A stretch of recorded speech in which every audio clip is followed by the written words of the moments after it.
I live in a small little town and nothing really exciting ever really happened. You know, it's one of those small little towns where generations pass on traditions to the next generation. Now, me, I like the area, but, most of my, folk now, man, they just decided to move towards the big bustling cities and get caught up in the hustle and bustle, man. Where there's a bunch of noise, bunch of excitement, parties going on, late night life around here. Man, the only thing open past 10, shoot, that McDonald's be open up past 10.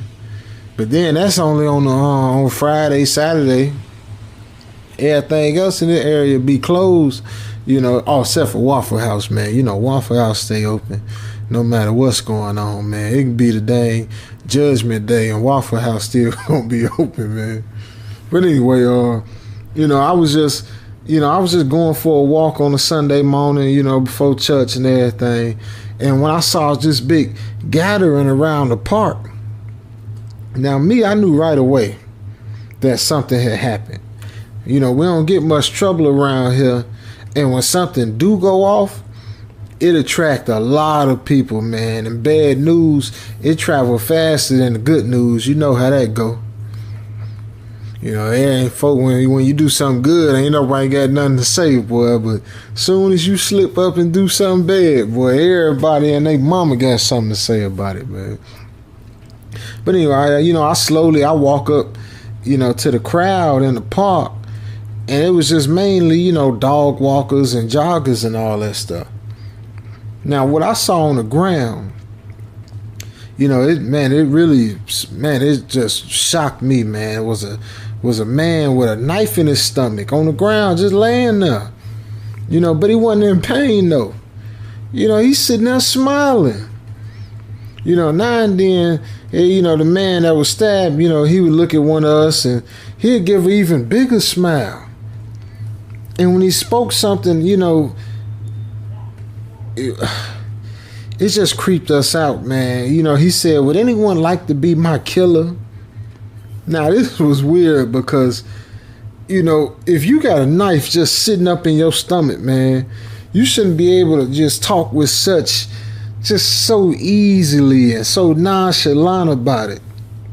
Now, my common sense told me that, he must just be delirious, man. Like the guy he just up in shock or something, man, Because obviously a killer or someone with the intention of killing had already, stabbed him. So one man in the crowd came and said, "Who did this to you?" And the guy come back and said, "Nobody did this to me. I was born like this. Inside my mama's womb, man." The stabbed man on the ground said that with a smile on his face. This guy was all around confusing, man. And the reason no one called the cops or the ambulance was because this guy had the amazing ability to just reassure everybody that he ain't need no police or no ambulance, or he ain't even need no milk or nothing. He was just good, man. Now, it was crazy, but he really did look okay with this knife sitting up in his stomach and his claim that he was born like this. And he just kept saying, if anybody would like to be, my murderer, come be my killer. Come on. And if we did, then all we had to do was just take the knife out. And everybody around was just quiet. And he just like, "Come on, somebody out there, come on and kill me, man. Please be my murderer, baby. I come to this planet in peace, but my people are naturally born victims without any killer or any attacker. Our purpose in life is to find someone to be our attacker or killer or whatever by taking a weapon out from inside us that we all born with. Now, I was born with a knife stabbed up in my stomach. And the only way the only way I need to find my killer is to make him or her take the knife out of my stomach. And that's my purpose. That's what the crazy stab man told us. That he needed somebody to pull the knifelesses up out of his stomach, man. Now, he kept telling us that he was from another planet and all his people was born with something already stabbed up into them or some form of attack already done to them. Now, it's like an incomplete story without an ending. And like in our world, it's the murderer or attacker who first has to attack us to make any of us the victim. But for the stab man people, they were born a victim already without an attacker or killer. Now, one guy from the crowd was crazy enough to go close to the knife that was sitting up in the stab man's stomach. Now, as he was getting close to the stab man, he started to become, more, like at first he was like nervous, like shaking nervous, but then he just started to calm down a little bit. Then we all started noticing, 12 in the ambulance just appearing up out of nowhere, but they were stuck in time, like they had just been stopped. And then memories started to be invented into our minds so that there was a logical explanation of how the stab man got stabbed. Like the incomplete story was now being completed. The man then got scared and went back into the crowd, and the invented memory died. And the 12 in the ambulance, all them folk just disappeared. So the guy come back again, please, somebody be my killer. I don't want to be a murdered victim without a killer anymore. The stab man just pleading, man, just pleading with us, man. Then an old man came up out the crowd and said, you know what, forget it, I'm old. I might as well die in prison, where I got free food, shelter, and a dang TV. And he slowly started plucking the knife up out the stab man's stomach. And 12 in the ambulance people were now coming up out of nowhere again, but this time they was getting closer to us. And we all started to get invented memories of how the stab man got stabbed, just boom, right into our minds. He was stabbed because the old man tried robbing him, and the guy tried fighting back. And that was the memory which was just fixed up into all our minds. The stab man died, but had his smile like his life purpose was now complete, and he was no longer a victim without an attacker, a killer. And of course, they threw that old man up in prison, man. Now, if you ever go past someone who's been stabbed or attacked in any way and is begging someone to be his attacker or killer, just keep on walking, shawty.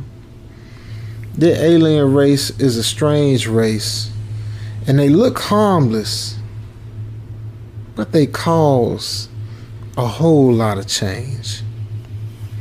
More change than an arcade.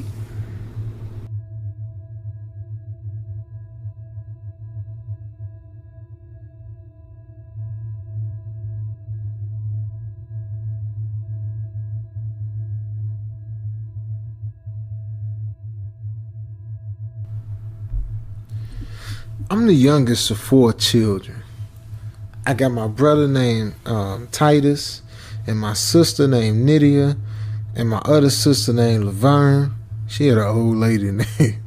And my brother Titus has always excelled in just about every sport, man. I'm talking about basketball, baseball, football, even bowling, man. Whatever he touched, he was the man. And he was quite the ladies' man in high school, too. And he eventually received a football scholarship to a major university, after graduating.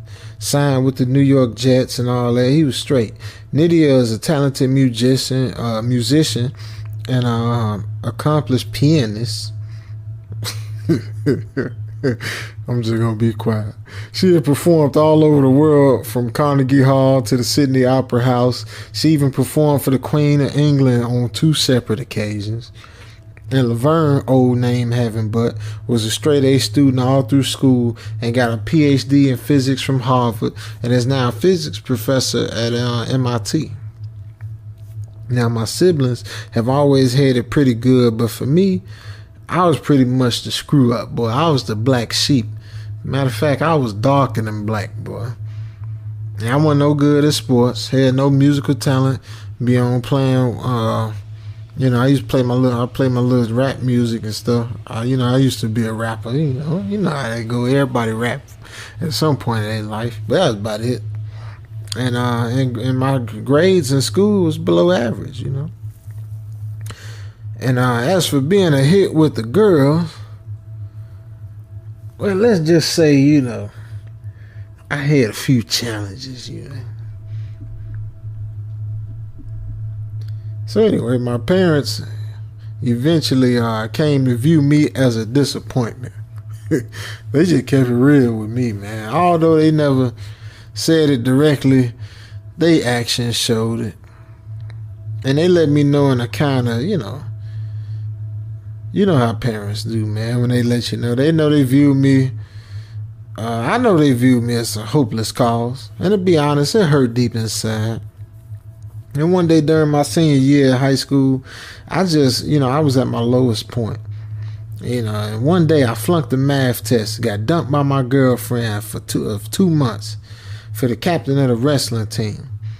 And as I'm walking down the hall toward lunch, I'm just thinking, man, what is my purpose in life? Like, why did God put me on this earth, in the first place, man? Why did he give me my siblings just this crazy talent and smarts and just give me nothing, man? I was feeling so low that I thought about just killing myself right there, man. And now as I'm thinking these thoughts, on the way to the cafeteria, I hear a friendly voice say, "Why so sad?" I turned around and saw a man sitting at a table. The man himself was actually a recruiter for the Army. And it was common to see them armed forces people set up in the cafeteria at my school, trying to recruit students into the service and all that. So I sat down and told him my situation. And the man rubbed his chin and said, the Army can help you find your purpose. We offer all kind of opportunity for young men such as yourself, man. And he handed me one of them little pamphlets, and man, I looked it over, and I decided right then and there that I joined the Army after graduation, and I signed up right up on the spot, man. Now, when I got home and told my parents about me joining the Army, they, of course, handled it with their usual enthusiasm or lack thereof. And my dad was like, "Oh, that's good, son, I guess." And mom was like, "Indeed. I'm sure the Army needs someone to clean out the latrines and stuff." Now, it was right then I went off the walls. I yelled at them for stepping all over my hope, and I was going to make something of myself by joining the Army. And then I left and spent the weekend at my friend's house, man. I just wanted to get away from my folks after that, man. Eventually, the day came, I graduated high school, and a few weeks later, I got on a bus to basic training, or boot camp, as it's called. Now, I was sent to a place called Fort Pritchard, located 20 minutes east of Atlanta. It was an old base, having opened about 3 years before America entered World War I. Now, I was there to meet Master Sergeant Collins, man. It would have been cool if they still had the base in Atlanta. It was that base over there by Fort McPherson, but Tyler Perry bought that mug and turned it into a movie studio. But anyway, if I was right there in the city, boy, I'd still be partying, man. Kick it with my homie and them, man. But anyway, like Sergeant Collins, man, this was the most worst tempered man I ever met, man. He was ugly, boy. I'm talking about oogla ugly, man. Had a face like a pig, man. Short, stubby nose, turned up at the end. Big drooping jaws, man. Beady eyes. Looked like belonged to one of them old porcelain dolls. But that man was built though, boy. Was built like Hulk Hogan, Shaw. And the moment I locked eyes with him, I could tell he already hated me the moment I stepped up off that bus, man. And I sure enough was right, boy. Master Sergeant Collins made my time there a living hell, man. He often get right up in my face and start yelling at me, spit flying from his mouth like a mad dog, calling me worthless and other names, make me do extra push-ups, extra sit-ups, even make excuses just to punish me and make me miserable, man. Now, after the first 2 or 3 weeks, I about ready to give up, man. I thought about just AWOL, man. But then I thought about it and decided not to. Like, shoot, where I'm going to go? I'm too far away from home.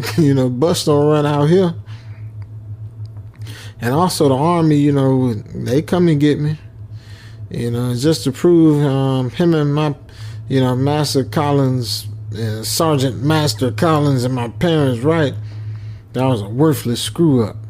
So I decided to suck it up and be a man. And Collins still made life tough, but I ain't let him get to me though, man. No matter what I did, whatever he did, I still endured, man.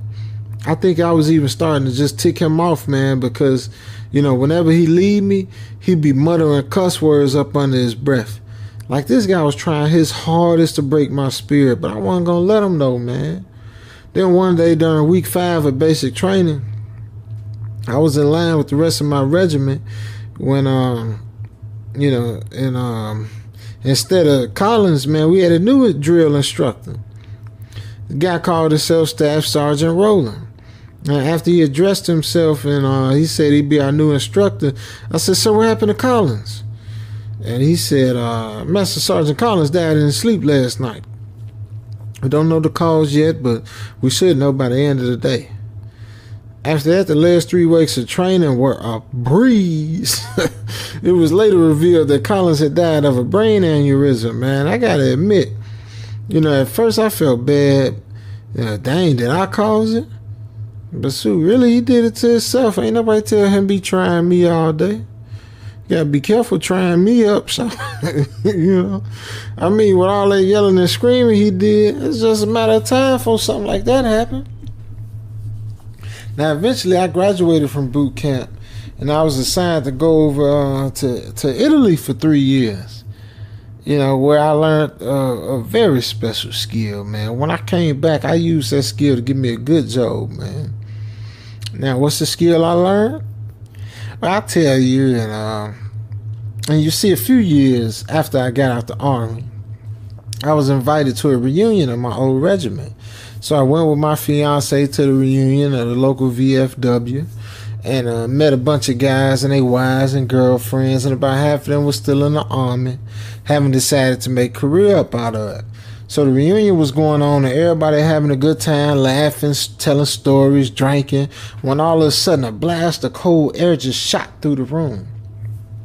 Now everybody stopped partying and looked as the door to the banquet hall flew open, and in steps Master Sergeant Collins. His skin was bone white, and them eyes, man, were just, the whites of his eyes were black as coal with dull orange pinpricks of light right where the iris or the pupil or whatever should have been. Now, when he got to the center of the room, he said up in this big loud voice, "What's going on here? I thought I trained you meatheads to be soldiers, not a bunch of the wishy-washy faggots." That's what he'd call us. I don't know what that was, man, a faggot. It's just the thing he said, man. Stupid stuff, man. He did start making all kinds of trouble, man, knocking tables over, just throwing stuff around and all that. Now everybody started panicking, man, but not me, because I had my special skill and I was ready to use it, man. I spoke up and I said, "Hey, Collins, you remember me?" And he turned to me and that light turned red up in his eyes. And he said, "That's Master Sergeant Collins, you worthless pal or nothing."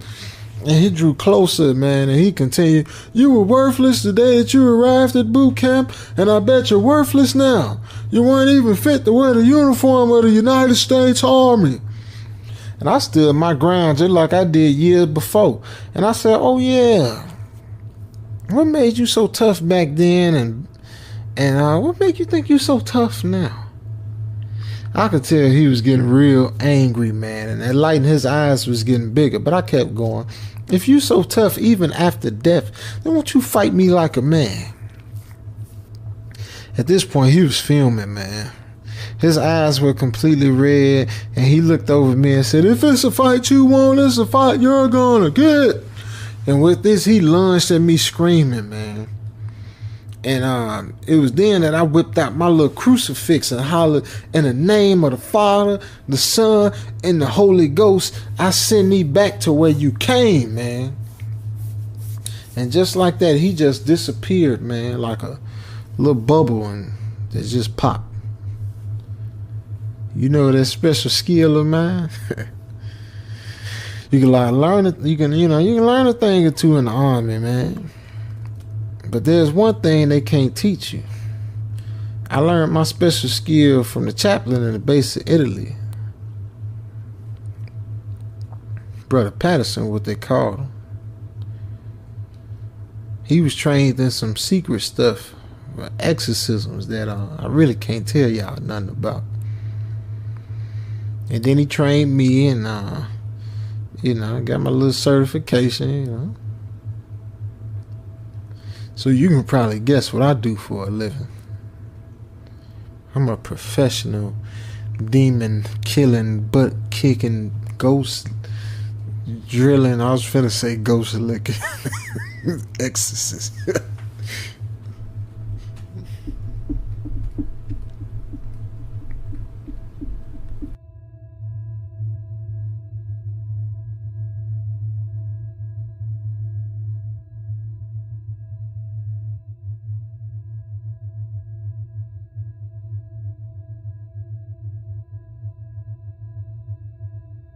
All right, so I just got this email back from this job that I've been trying to get on at this job forever, man.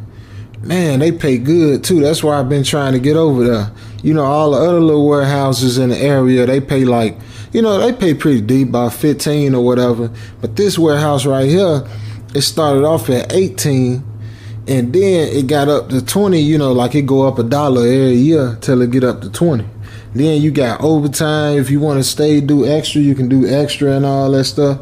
A lot of these jobs don't be trying to pay no overtime out, man. So this one, they do overtime. All you got to do is just, want it, man. The people that been there a while, man, they be turning down work, man. Now me, I'm broker than a drop mirror, man. So, I can't wait, man. I'm like, shoot, sign me up, man. I came up in the interview. I was dressed up nice, man. I had my little suit on, man. I had my little church suit on, man. And, I was looking good. I put some of that on. I put some of that polo red on I got from the D-Mall. Now, y'all don't know the D-Mall. That's a discount mall, man. That's where you can go get all the little knockoff stuff, man. All the fake stuff. So I went and got me some of that polo red, man. Shoot, I was smelling good. Looking good. I came up in the interview, man. They had this beautiful lady interviewing me, man. And, I just, I played it cool, but I played it like I was hungry, all the little interview tips, sat up in the chair straight, and all that, man. And I got the job, man. So I'm like, okay, cool. When I start? So she was like, can you start tonight? And I was like, oh, yeah. Even though, man, I ain't had no gas money, man. I barely had enough gas just to get to the dang interview, man. So I had to, I had to hit my partner up, man, and try to get somebody to give me some gas money, man. Everybody be acting funny, man. But so I just started cash apping everybody, man. I cashed app everybody in my contact list for $5, just see who give me some gas, man. So finally, my homegirl, she sent me some gas money. So, Shawty came through in the clutch, man. Cause I can't mess this job up, man. This one I gotta hold on to, man. So I'm getting ready. They told me, just wear something comfortable, and I'm gonna be working a night shift.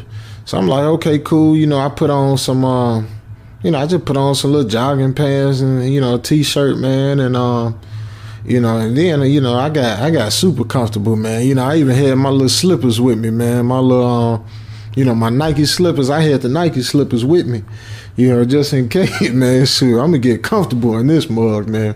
Matter of fact, I'm gonna live up in here, man. They gonna have to drag me up out of here, boy. I'm telling you, I'm trying to get every dollar I can up in here, man. I need it, boy. For real, man. Tax time coming up. I ain't trying to live off my taxes, man. I'm trying to have me a little something so I can, so I can flip that tax money or, stack it, do something with it, man. Buy me a car sale or something, man, So, I get there and, security, they got a little security check-in. I go through the security check-in and, they sign, give me a badge and everything. I got my little badge on my badge picture. I was cheesing on that mug. I couldn't even help it, man. So I get my badge. I put that mug on with the little arm strap thing they gave me. They gave me a little vest and all that, the little safety vest and all that, man. So shoot, I was lit, man. So they tell me where to park at. I go over there, park, and I go through the door. Now, when I go through the door, it's this big, huge, the warehouse is huge, man. Like, this mug is like imagine like a mall. It's like a shopping mall, man. It's like a real mall, man. And not no strip mall, man. I'm talking about a real mall, man. Like, down here we got Lenox Mall. It's like a big mall, man. Sears and Macy's, JCPenney, all that stuff, man. So, when I get there, they let me in, and it's just one guy there. Now, this guy was old, man. He had to be about a good 65 or something, man. So, I'm just like, what's up, Unc? How you doing, man? And, he just, hey, there, you must be the new guy. I said, yeah, I'm the new guy. Well, look, let me show you what you going to be doing, okay? And I said, all right, come on, Unc. How in the streets you call all old folks Unc, and you call all old ladies auntie, it's just a street thing. And young folk you call brother, sister, or cousin, So anyway, we get to walking around, and he showed me this machine, and he like, look, you got to keep this machine here running. Now, every now and then it'll jam up or shut off. Now, if it jam up or shut off, you go over there, you clear the jam up, and then you turn that button there, and it go right back on. And I was like, okay, that's it. That is it. That's all you got to do. So I said, oh, man, this is super sweet, man. Now, I'm like, so, okay, all right, cool. I could do that, straight. So he head on out, and he closed the door and everything, and he gone. So I'm just sitting there, and I'm like, all right, the machine running. You know how the warehouse got that little hum going on. You just hear the machine just humming. So, one of them jams happened. So I, shut it down, moved everything out the way, and turned that mug back on. And I'm like, boy, there's no way in the world I got a job this sweet, man. Then, I had my phone. I had my, you got to bring your phone charger to work with you, man. I had my charger. I'm sitting there. I'm looking at YouTube, man. I'm sitting there looking on YouTube, and I'm just chilling, man. Man, I ain't never had no job sweet like this, man. So usually that job I had, they worked me like a dang dog, boy. So this right here was super smooth, man. Now, after a while, I realized something, though. I say, I'm the only one here. I'm thinking that, maybe over in this area, I might have been the only one. But, I had to go to the bathroom, man. So I started walking around, trying to figure out where the bathroom at. And I realized as I'm walking around this warehouse, ain't nobody else here, man. I'm talking about nobody here, man. Not even a janitor to clean up or nothing, man. It's just all me. Now, it started getting creepy now, man, because when they get, like, when I first came in, it was about It's about 8. It's about what time? I got on the clock. I came in about, I think it was about 5, 6. So then it was still a little sunlight. But now, you know, it then messed around and got all the way dark, and I see that the lights in the warehouse go off when ain't nobody in the area. Like the lights is motion detection lights. So I guess that's how they save money or whatever, by shutting the lights down if ain't nobody in the area. Now, while I'm, you know, looking for the bathroom, I finally find it. And man, this mug thing got creepy, man. Every little step I take just echoing through this mug like I'm in a dang cave or something, man. Just, you know, so it's making me in the machines and stuff. It's like this mug just creaking, the whole place just making noise. So everywhere I'm just stay turning, looking, you know, and I'm scared of the mug, man. Now, you know, I finally felt some relief when I found like this little, the office area. So I said, okay, cool, this got to be where the bathroom's at. So now I go up, I open up the door, and I look down the hallway. Now in this hallway, I seen a man. So I'm like, okay, cool, I go ask him where the bathroom at. I said, excuse me, sir. Excuse me.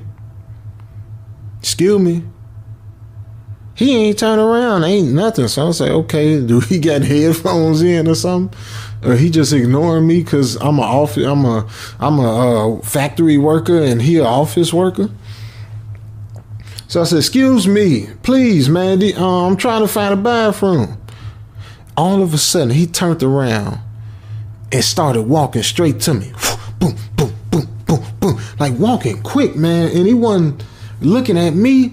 He was just looking like straight down the hallway, right past me. So I said, man, look, you know, hey, what's going on? So I ball my fist up. I'm getting ready to fight.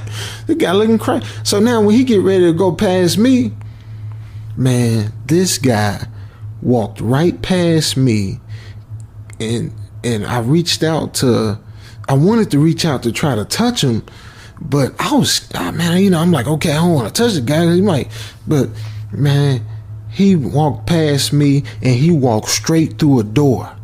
Now look, yeah, I don't know what this guy was on, but he must have been on some dang PCP or something, man. He knocked that door down like he a dang football player, man. I ain't never seen nothing like that before. I'm talking about walk straight clean through the door. So at this point, man, I'm toe up. I'm jacked up. I'm shaking. I'm talking about my stomach started hurting. Oh, I felt like I was finna die up in there, man. So look, I turn around and I start hitting it through the warehouse. Boom, boom, boom, boom, boom, boom, boom, boom, boom, boom, boom. Now I'm talking about I'm running so fast, I'm kicking my own butt with my feet, man. I'm moving, man. And I kind of messed around and got lost a little bit. And I started panicking, man, because every time I tried to go to one of them, you know, doors to get out, it'd be locked, man. So I had to find, you know, I'm trying to find where I came in at. So I found another door. I scanned my badge, it wouldn't let me out. And I finally found out where, you know, my machine was and stuff. So I said, man, oh my goodness, my machine gonna freak around and jam up on me or something, man. I'm finna get, oh my goodness, man, I'm gonna get in trouble, man. I need this job, man. So I ran over there, man, real quick and got back over to my machine, man. And I'm just like, okay, I had to be tripping, man. There's no way that happened for real, man. It gotta be, you know, my mind playing tricks on me, man. That's all. It's late. You know, I'm just excited I got the new job. I didn't sleep last night because I was worried about the interview. So that's all. Just let me relax, man. So I finally got, you know, calmed down a bit, man. And, you know, I called my girl. She talked to me a little bit. I ain't tell her what I saw, but, you know, I just let her ease my mind or whatever, man. And she was happy I had a little J.O.B. now, you know. So then, you know, I finally relaxed and just figured I was just tripping, man. And I realized that I'm looking way down to the other side of the warehouse, and I see the lights come on, like way down on the other side. I see the lights come on, and then I see the next set of lights coming on. And these lights, I don't see a person walking, but I just see the lights coming on, one by one, headed towards me. You know what? I don't think I'm going to be able to keep this job. I think I'm going to have to give them my 2-minute notice.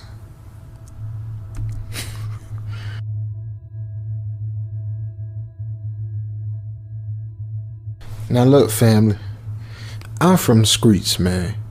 I done seen some things. I done some things.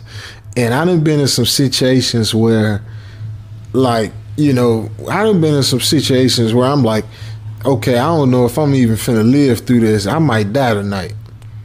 But ain't none of that. I'm talking about, man, I done been robbed at gunpoint. Folk done took my shoes off my feet. Right in the, walking, man. I remember one time I'm walking to the crib. They stopped me, man, took my brand new Jordan right up off my feet, man. At gunpoint. But ain't nothing compared to what I felt when I'm sitting there looking at them lights coming to me one by one. And I ain't seen a person, I ain't seen nobody. I'm freaking out, man. I want to make a move for the exit, but I'm so dang scared that I can't even stop. I don't want to turn my back. I don't even want to turn my back on what I'm looking at. So I'm sitting there, I'm watching the lights still coming on. Each light still shutting on. So now the lights is about a good, I say about a good 50 feet away from me. That last light that came on. So now, out of nowhere, I hear a scream. I'm talking about, I hear that scream just like that. Man, look. Man, I'm talking about, I don't know. Boy, I dang that doo-doo on myself when I heard that, man. So now I start running to the exit. My legs was moving, my upper body, I don't know what my upper body was doing, man. My arms flailing and everything. So I take off to the exit. And I scan that badge, man, and kick that door open, man. I blasted that door open, man. So now in the parking lot, it's really a parking garage, because there's so many employees and stuff. So they got their own parking garage in this mug, man. My car, the only car out there, and I had to go down the floor, man. So I run out in the parking garage, man, and I hear my footsteps, but I hear other footsteps. So, I heard mine, boom, boom, boom. But while I'm hearing mine, I hear some more. So it's like boom, boom, boom, boom, boom, boom, boom, boom, boom, boom. And it's something coming after me, man. So I turned back to look at the door I came through from the warehouse. And I seen, man, I saw this guy. But he was like a woman, though. It was a manly woman thing. It was about 6'5", 6'6", big, it was muscular but fat at the same time. And it had like man boobs, but it looked like an ugly old lunch lady. It looked like a Terminator lunch lady.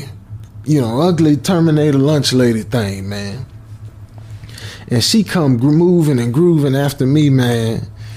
And I'm talking about, she was shaking that whole parking deck. That lady was so big and heavy. Every step she took shook the whole deck, man. So I'm moving, I'm trying to get to the car. Now, when I finally get to the car, and I'm talking about she behind me. Ain't no way that lady moved that fast, man. She coming behind me, and I'm talking about she had to be like right within arm's reach of me, man. So I'm moving, man, and I get to the car. Now, when I get to the car, my car kind of old now. I ain't got no, what's it called? That thing, my key fob thing. I ain't got one of them. I gotta put the key in and turn it, man. And sometimes the key be acting funny, man. So I'm sitting there struggling with the dang door handle, man. I'm sitting there trying to get in the car, man. So soon as I get the door open and I get a leg in, she smashed up against the door. Boom. And when she smashed against the door, it smashed me up in there. And I screamed, man, but I hit her in the face. And when I hit her, I jump up in the car real quick and slam the door. And she slammed up on the window. And when she slammed on the window, she vomited. And she vomited like green stuff all over the window, man. It was like mucus, like when you got a real bad cold, man. And she vomited that stuff all over my car, man. I could smell it through the dang window, man. So I turned the car, man, and I take off. And when I take off, I left her hitting against the car. Now, I'm moving through the parking deck, and in the parking deck, everything is just super loud, man. You hear the tires screeching and the brakes squealing, all that just making a whole bunch of noise, man.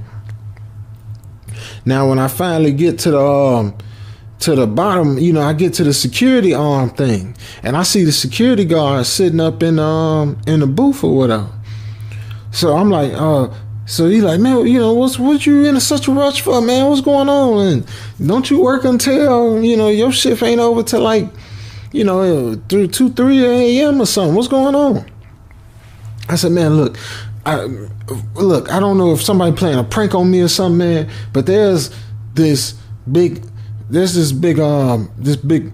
ogre lady walking around this warehouse and running around this warehouse, and she scared me so bad that I dang it and doo-dooed on myself, man. Now look, you got a gun? I should have known you ain't got no gun, you fake rental cop, man. You need to go in there and find out who that lady is, man. Call 12 or something. Do what you need to do, but I ain't going back in there until somebody go in there and get that lady. You see this green vomit all on my car? She done vomit all on my car, man. Now you need to figure this out. I ain't going back. So he's just like, look, man, I don't know what you talking about. You need to calm down. Is you high? You finna mess around and get drug tested.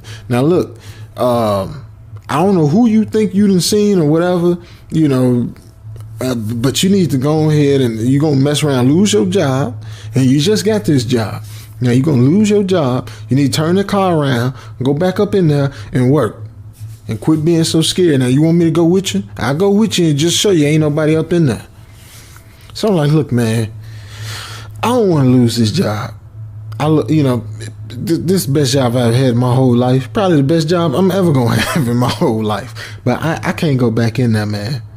Now, look, call the police. Trust me. You got security footage, something, anything. That lady didn't chase me. Now, I'm not going to come up in here and lie about that. I ain't trying to lose my job over nothing stupid like that. So I got to be telling the truth. So he finally, seen that I wasn't just messing around, man. And, he got on the phone, called the police. Police come up and they, they go check the warehouse out. They go in there, look around, and they ain't seen nothing. I'm like, they did little flashlights and stuff and all that, man, walking around with their hands in their belt and stuff, acting like I'm just a big idiot, man. Then they going on. I'm like, well, look, can y'all check the cameras or something? You see that I ain't lying? And so they go to check the cameras, and on the camera, all they see is me running around through the warehouse looking stupid and running around looking crazy, man. So I said, well, what about the vomit then? Where that come from? I ain't did that. I can't vomit no green stuff like that, stinking like that. And, they had to admit they couldn't figure the vomit out. But they went on about their way, and security guy said, what you going to do, man? You going to go back to work and do your job? Or you going to keep on messing with me? Because now I can't do my job. And I said, man, ain't nobody coming in here this late at night, so you ain't doing nothing at the gate anyway. Shoot. So we went on. He went on back his way, and I went on and went back to my machine, man. Now, I know I had a few more hours left before my shift was up. So I did all I could I said, Lord, gee, please, Lord, just just help me get through this. Just help me get through this night, Lord. I promise you, help me get through this night. I ain't never gonna do nothing wrong again in my whole life, man. Just help me make it through here, Lord. I don't know what I seen earlier, but whatever I seen, I sure hope I don't see it no more. Please. So I sat there and I was chilling. Now, I made it through this night without a hitch, man. The rest of the night was smooth. You know, the rest of the night was it was alright, man. You know, the machine jammed a couple of times, and you know, I would unjam it and get it back rolling. And I ain't had no more problems. But now the next day, you know, when I got ready to do my second day, I saw that old man and I said, "Look, man, do you ever have anything weird happen, or what happened to the last guy that was doing my job? You know, what happened? Because I know people don't really quit this job. You know, people usually stay here for forever, man. So, you know, what happened? Especially, this is the sweetest job, you know, I've ever had. Why would he leave?" He said, "Oh, it wasn't no he, it was a she. Big old lady, man. Big crazy, ooh, I'm talking about this one of the biggest ladies I've seen in my whole life, man. She could have played football." I said, "What happened? What she quit for?" "Oh, she ain't quit. She still work here. She come out, you know, once a night or something every now and then.